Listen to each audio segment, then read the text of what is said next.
All right, everybody, we are reading 3 chapters today. We've got a bit to cover, and you will have some questions to answer as well after this reading. So let's get to it. So chapter 27 is where we will begin. That night, in the small dark hut that she shared with Uncle and the sheep, Meg tried to speak of what she had seen. "Uncle," she said, I saw some human stars today." "How's that?" "I saw them all glittering and glowing, and there was a little princess wearing her own crown and riding on a little white tippy-toed horse." "What are ye going on about?" said Uncle. "I saw a king and a queen and an itty-bitty princess," shouted Meg. "So?" shouted Uncle back. "I would like," said Meg shyly. "I wish to be one of them princesses." "Har," laughed Uncle, "har. An ugly dumb thing like you? You ain't even worth the enormous lot I paid for you. Don't I wish every night that I had back that good hen and that red tablecloth in place of you?" He did not wait for Meg to guess the answer to this question. "I do," he said. "I wish it every night. That tablecloth was the color of blood. That hen could lay eggs like nobody's business." "I want to be a princess," said Meg. "I want to wear a crown." "A crown?" Uncle laughed. "She wants to wear a crown." He laughed harder. He took the empty kettle and put it atop his head. "Look at me," he said. "I'm a king. See my crown? I'm a king, just like I always wanted to be. I'm a king because I want to be one." He danced around the hut with a kettle on his head. He laughed until he cried. And then he stopped dancing and took the kettle from his head and looked at Meg and said, "Do you want a good clout to the ear for such nonsense?" "No, thank you, Uncle," said Meg, but she got one anyway. "Look here," said Uncle, after the clout had been delivered. "We will hear no more talk of princesses. Besides, whoever asked you what you wanted in this world, girl?" The answer to that question, reader, as you well know, was absolutely no one. Chapter 28. Years passed. Meg spent them scrubbing the kettle and tending the sheep and cleaning the hut and collecting innumerable, uncountable, extremely painful clouts to the ear. In the evening, spring or winter, summer or fall, Meg stood in the field as the sun set, hoping that the royal family would pass before her again. "Gore, I would like to see that little princess another time, wouldn't I? And her little pony, too, with his tippy-toed feet." This hope, this wish that she would see the princess again, was lodged deep in Meg's heart. Lodged firmly right next to it was the hope that she, Misery So, could someday be a princess herself. The first of Meg's wigs was granted, in a roundabout way, when King Philip outlawed soup. The king's men were sent out to deliver the grim news and to collect from the people of the kingdom of Dor their kettles, their spoons, and their bowls.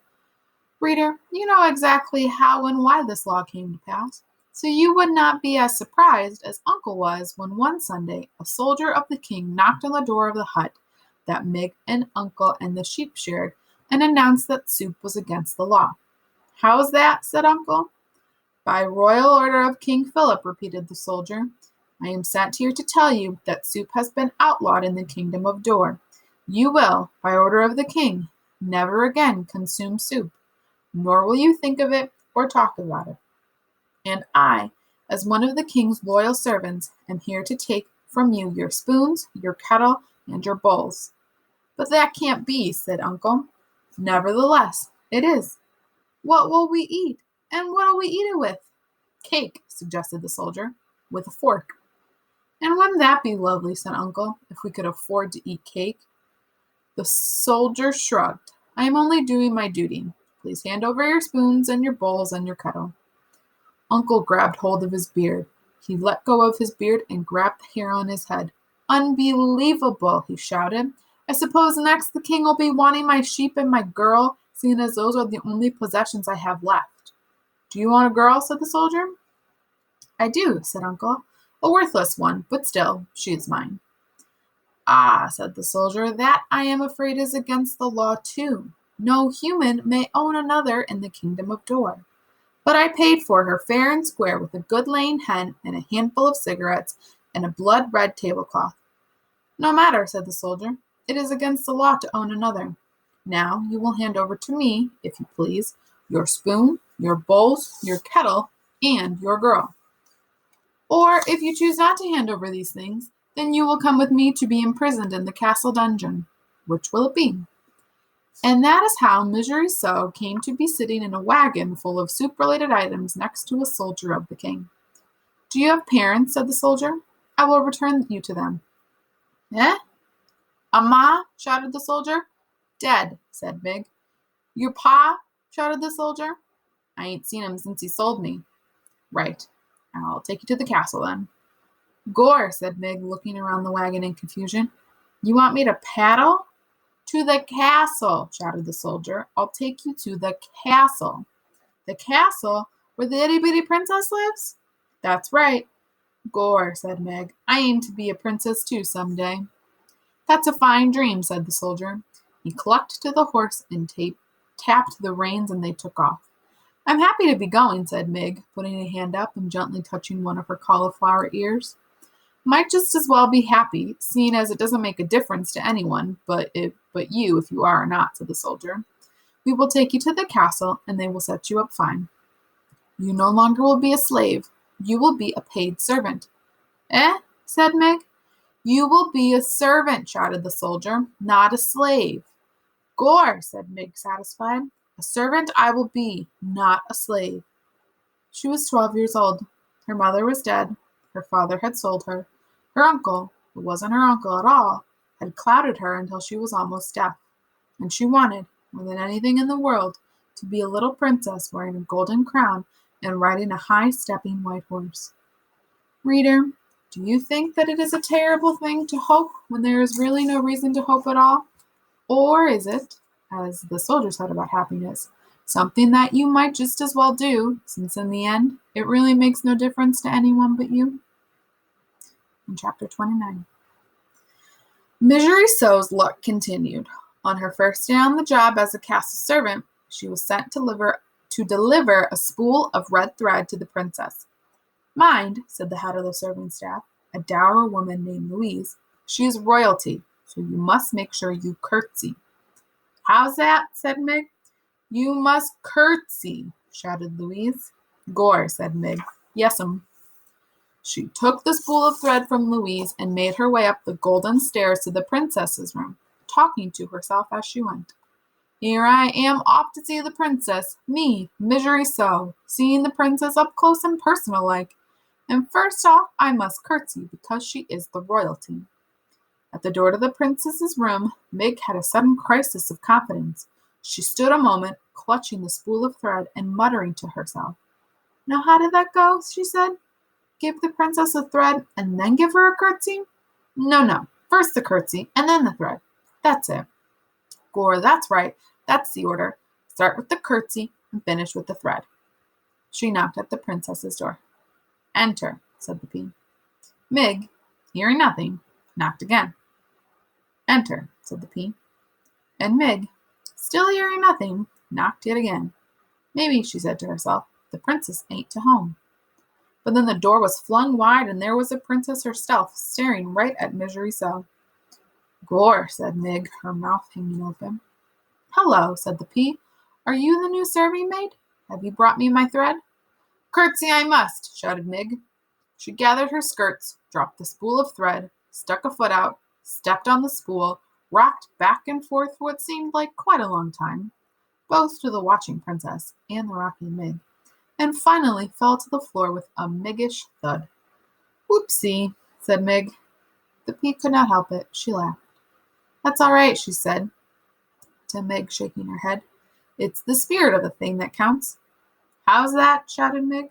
It's the spirit of the thing that counts, shouted P. Thank you, miss, she said. She got slowly to her feet. She looked at the princess. She looked down at the floor. First the curtsy, and then the thread, Mig muttered.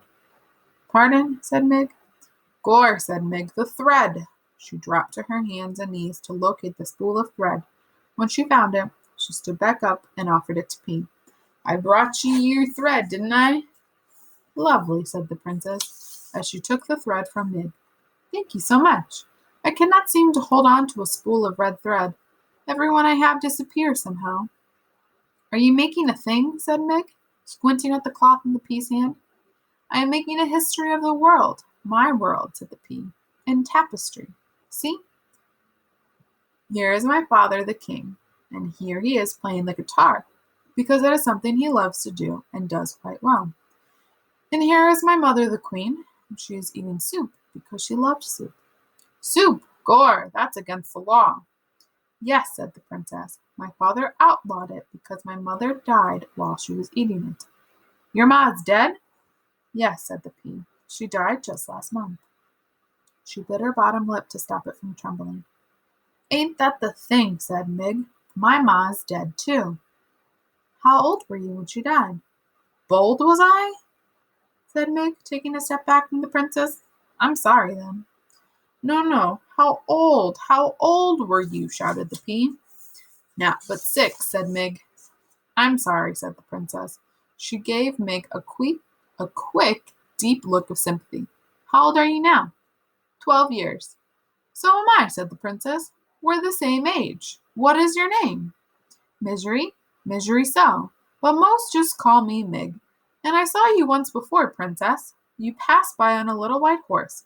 On my birthday it was, and I was in the field with Uncle Sheep, and it was sunset time. Did I wave to you? Asked the princess. Eh? Did I wave? Shouted the P. Yes, nodded Mig. But you didn't wave back, said the princess. I did, said Mig, only you didn't see. Some day I will sit on a little white horse and wear a crown and wave. Some day, said Mig, and she put her hand up to touch her left ear. I will be a princess too. Really, said the P, and she gave Mig another quick, deep look, but said nothing else. When Mig finally made her way back down the golden stairs, Louise was waiting for her. How long, she roared, did it take you to deliver a spool of thread to the princess? Too long, Mig guessed. That's right, said Louise, and she gave Mig a good clout to the ear. Ye are not destined to be one of our star servants. That is abundantly clear. No, ma'am, said Mig. That's all right, though, because I aim to be a princess. You, a princess? Don't make me laugh. This, reader, was a little joke on Louise's part, as she was not a person who laughed, ever. Not even at a notion as ridiculous as Misery So becoming a princess. So we will do chapter 30 tomorrow. You do have a handful of questions for today's reading to complete on Google Classroom.